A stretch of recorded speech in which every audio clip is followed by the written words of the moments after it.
Good morning students. आज हम statistics के अंतर्गत इंडेक्स नंबर में आपको multi years average based index number के बारे में जानकारी देंगे। विद्यार्थियों, कई बार ऐसा होता है कि जब हम कई वर्षों के संबंध में सूचकांकों की बात करते हैं तो ज़रूरी नहीं है कि सभी वर्ष है वो सामान्य वर्ष की स्थिति में बने रहें, और यदि हम किसी असामान्य वर्ष को आधार वर्ष मान लेते हैं तो ऐसी स्थिति में जो हमारे सूचकांक प्राप्त होते हैं वह वास्तविक स्थिति को प्रकट नहीं करते हैं। तो ऐसी दशा में कुछ वर्षों के माध्य मूल्य निकालकर उन्हें हम आधार वर्ष मानते हैं। जब कभी सामान्य वर्ष न होते हैं, असामान्य वर्षों की स्थिति आ जाती है, तो ऐसी स्थिति में हम उन वर्षों का माध्य मूल्य निकालकर आधार वर्ष मानते हैं, और इसमें असामान्य घटनाओं के मूल्य पर होने वाले प्रभाव है वह समाप्त हो जाते हैं, और जो निष्कर्ष निकलते हैं वह काफ़ी सत्यता के करीब होते हैं। लेकिन इसके लिए हमें क्या करना पड़ेगा? इसके लिए हमें कुछ स्टेप उठाने पड़ेंगे। सबसे पहले हम इस प्रकार के अगर सूचकांक तैयार करते हैं तो निश्चित वर्षों का औसत मूल्य ज्ञात करना पड़ता है और वही हमारा आधार वर्ष या आधार मूल्य होता है। तो सबसे पहले तो हम क्या करते हैं, आधार मूल्य निकालते हैं, कुछ वर्षों का आधार मूल्य निकाल देते हैं। इसके बाद की स्थिति में हम मूल्यानुपात ज्ञात करना पड़ता है, अर्थात हम R जो है वह हमारा होगा P1/P0 × 100। P1 चालू वर्ष हो जाएगा, P0 आधार वर्ष हो जाएगा, उसे 100 से मल्टीप्लाई करना पड़ता है। तीसरे स्टेप के अंतर्गत हमें मूल्यानुपातों का योग करना पड़ता है। जो हमने मूल्यानुपात निकाला उनका हमें योग करना पड़ता है, समेशन R ले लेते हैं। और चौथे स्टेप के अंतर्गत हमें मूल्यानुपातों के योग में वस्तुओं की संख्या का भार देकर भाजनफल प्राप्त करते हैं, और वही हमारा वास्तविक सूचकांक होता है कि हमने जो है वह मूल्यानुपातों का योग निकाला और उसमें वस्तुओं की संख्या का भाग दे देते हैं, और जो भागफल होता है या वजनफल होता है वही हमारा वास्तविक सूचकांक होता है। अब हम एक एग्जाम्पल लेते हैं और उस एग्जाम्पल के द्वारा इसे किस प्रकार ज्ञात किया जाता है वह आपको समझाने का प्रयास करते हैं। From the data given below calculate the wholesale price index number. आपको होलसेल प्राइस इंडेक्स नंबर याद करना है, और उसके अंतर्गत दो क्वेश्चंस आपसे पूछे गए हैं। एक तो पूछा गया है 99 के मूल्यों को आधार वर्ष मान करके, यानी 1999 को आधार वर्ष मान करके गणना करनी है। और दूसरी जो सवाल है उसमें ये कहा गया है कि औसत मूल्यों को आधार मानते हुए, दूसरा क्वेश्चन हमारे सामने क्या है, औसत मूल्यों को आधार मानते हुए होलसेल प्राइस इंडेक्स ज्ञात करना है। तो अब सवाल में जो दे रखी है वो ये जानकारी दे रखी है, कमोडिटीज वो है आपकी A, B, C और D 4 है, और 99 में जो प्राइस इन रुपीज 99 में A कमोडिटी की थी 2 रुपये, 4 रुपये, 5 रुपये, और D कमोडिटी की 10 रुपये।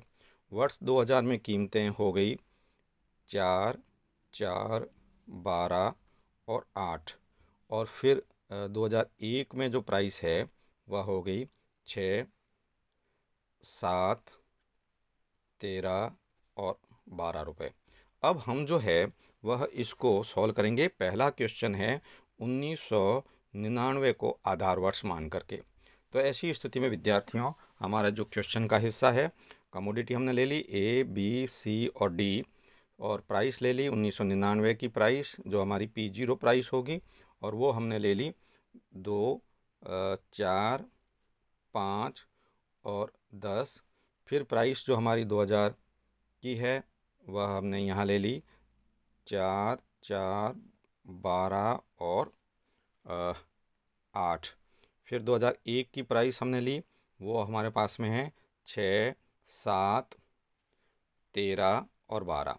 अब हम जो है वह चूँकि 1999 जो है वह आधार वर्ष है, अतः हमने इसको आधार वर्ष की प्राइस को यानी आधार वर्ष को 100 मान लिया, और ये इसका योग हो जाएगा 400, और इसका जो है ये कहलाएगा हमारा ER मूल्यानुपातों का योग। और एवरेज मूल्यानुपातों का योग कैसे होगा कि हम इसमें n का भाग दे देंगे, अर्थात 4 वस्तुएं इनका भाग देंगे तो 100 आ जाएगा।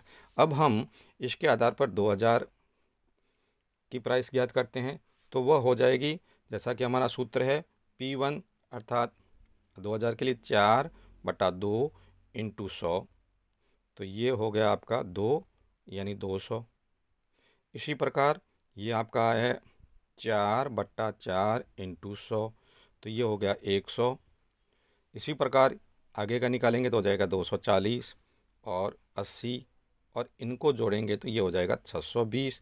620 में हम 620/4 भाग देंगे तो ये हमारा हो जाएगा सूचकांक 155, किसका, वर्ष 2000 के लिए। इसी तरह हम 2001 का ज्ञात कर लेते हैं। ध्यान रखिए ये क्वेश्चन का पहला हिस्सा है जिसमें हमने 1999 को आधार वर्ष मान करके चलते थे। तो अब इसमें P1 है 6, P0 आपकी 1999 की कीमत, फिर 100, तो ये हो गया 50 से कट गया और 50 को 6 से गुना किया, 300 हो गए। इसी प्रकार यह है आपका 7/4 × 100, तो ये होगा आपका 175। फिर हो जाएगा ये 25 को किया और 25 7 25 छठा 150, 25 7 175।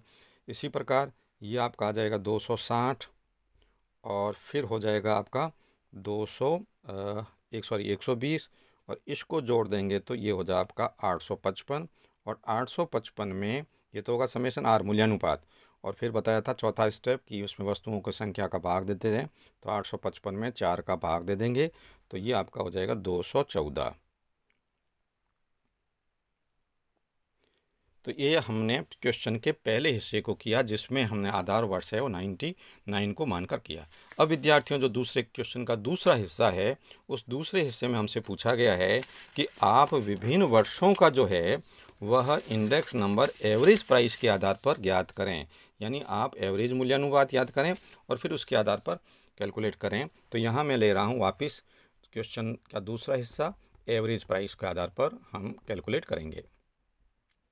तो आप ही ध्यान दें, जैसे कमोडिटी होगी A, B, C और D, और 99 की प्राइस में यहाँ लिख रहा हूँ वह है आपकी 2, 4, 5 और 10। फिर 2000 की प्राइस है वह है आपकी क्वेश्चन में दे रखी 4, 4, 12 और 8। फिर 2001 की प्राइस दे रखी है वह है 6 और 7, 13 और 12। अब आपको जो यहाँ दे रखा है वह टोटल प्राइस लेनी है। टोटल प्राइस क्या हो गई, 6 और 4 2 6, 6 12, 8 और 7 15, 12 5 17 और 13 हो जाएंगे 30, और फिर हो जाएगा ये भी 30। अब आपको जो एवरेज यानी आपका P0 आएगा, वो P0 कैसे होगा, इसमें से आपको इन तीनों वर्षों का भाग देना होगा। तो इसका यदि हम भाग देंगे, यानी यहाँ पर न देकर के आप ये कर सकते हैं 12/3, तो ये हो जाएगा 4, 15/3 तो ये हो जाएगा आपका लगभग 5, और 30/3 तो ये P0 हो गया 10, और फिर ये आपका हो गया 30/3 तो ये भी P0 10। अब ये हो गया आपका एवरेज प्राइस। अब हम इसके आधार पर 1999 का सूचकांक तैयार करेंगे। अब वो 1999 का सूचकांक कैसे आया आपके सामने, देखिए कि 2 तो है P1/P0, 4/2 × 100, यानी 2/4 × 100, तो ये हो जाएगा आपका 2 तो हो गई ये P1/P0 × 100। इसमें आपका हो गया 4/5 × 100, तो ये आपके आ रहे हैं 99 में। पहले हो गया 50, ये हो जाएगा आपका 80, और इसी प्रकार ये हो गया आपका P1 5/10 × 100, ये हो गया 50, और इसी प्रकार ये हो गया आपका P1 यानी 10, और ये एवरेज आया 10 × 100 बराबर 100। अब इसका आप ER ले लें टोटल, तो ये हो जाएगा आपका 280, और फिर एवरेज में n का भाग दे दें, अर्थात 280 बटा 4, तो ये हो जाएगा 70। तो दोस्तों ये हमने औसत मूल्य जो निकाले वह हमारा P0 हो जाएगा, और यहाँ पर 99 की कीमत है वो P1 हो गई। और इस प्रकार से हमने ये पूरा कॉलम तैयार किया जो हमारे पास में 99 के लिए प्राइस इंडेक्स को बताता है। इसी प्रकार हम 2000 के लिए तैयार करेंगे। तो 2000 में हमारा P1 हो जाएगा 4 बटा ये 4 इंटू 100, तो ये हो गया आपका ये 25 और ये हो गया 100। इसी प्रकार ये 4 बटा 5 इंटू 100, तो ये हो गया आपका 20 इंटू जिसे कहना चाहिए 80। इसी तरह से आपका 120 और नेक्स्ट है 80। तो इसको टोटल किया तो हो गया 380। 380 बटा 4, तो ये आपका आ जाएगा ER है वो 95। इसी तरीके से हम 2001 का ज्ञात कर लेंगे। 2001 में ये आपका हो जाएगा आपका 6, तो हो जाएगा आपका P1। P0 यहाँ पर आ जाएगा 4 इंटू 100, तो ये 25 25 100 का 150। इसी प्रकार ये हो जाएगा आपका 7 बटा 5 इंटू 100, तो ये हो गया आपका 20 और 140।